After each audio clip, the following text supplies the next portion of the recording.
Pace car reveal, you said you saw it at the same time the rest of us did. Just what are your thoughts? Yeah, I think I forgot that we were talking about doing the split paint. So to see that, it just hit me. Like, okay, that's pretty cool. Yeah, I'm a blue guy anyway, so I love that blue on the other side. 250th anniversary of our country, so to have it red, white, and blue, I'm pretty excited about it. I was excited already knowing it was the 1,200 horsepower Corvette, but to see it in this livery is pretty special. The red, white, and blue, you've talked a lot over the last couple of months about, celebrating the America 250. Of course, we've got the DC race, just in general. How cool is it, do you think, to have this branding, and are you ready to review any other plans around the America 250 stuff that you have for race day? No, I'm really excited about the branding. Obviously, Memorial Day weekend is celebrating men and women who serve, especially those who pay the ultimate sacrifice, is part of what we do every year.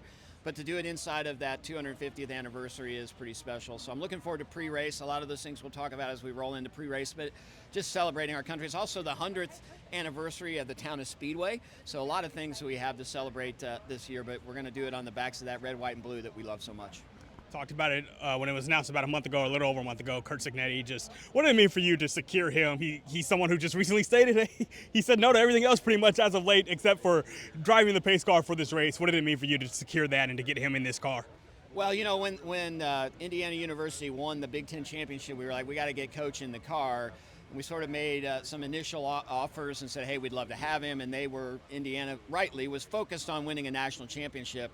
And as he won that national championship, then we kind of thought, well, maybe he won't be able to do it now because he's going to be so busy. And for him to decide that he wanted to do this and accept our offer is pretty special. And then to see that quote from him a week ago, so when he said that he asked a lot of different things, he said no to everything but the Indy 500, makes it even more special. So excited to just have another Indiana asset through the football team and Coach Cignetti on that international stage that is the Indy 500.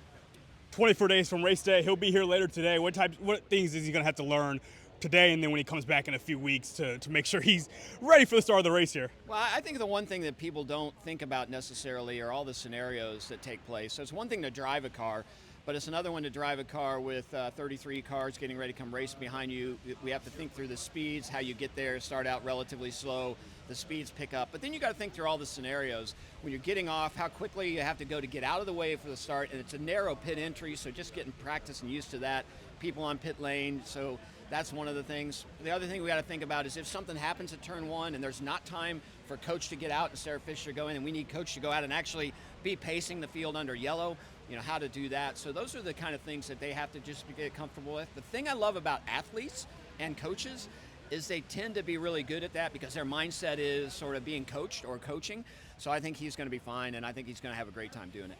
Is today kind of one of those benchmarks for you leading up to the race, like, I can't wait for this day, it means we're this much closer to the race? Yeah, I think anytime we get sort of in the 100 days and we start having all these announcements, these are the things that mean the race is just around the corner. There's a little bit of me who's like sort of bummed out because it means the race is just around the corner and then we got to wait another year to do it. So, but no, these are those points where I get really excited, and I know our fans get really excited too when they know that their favorite day is just around the corner. Thank you, Doug. Thank you.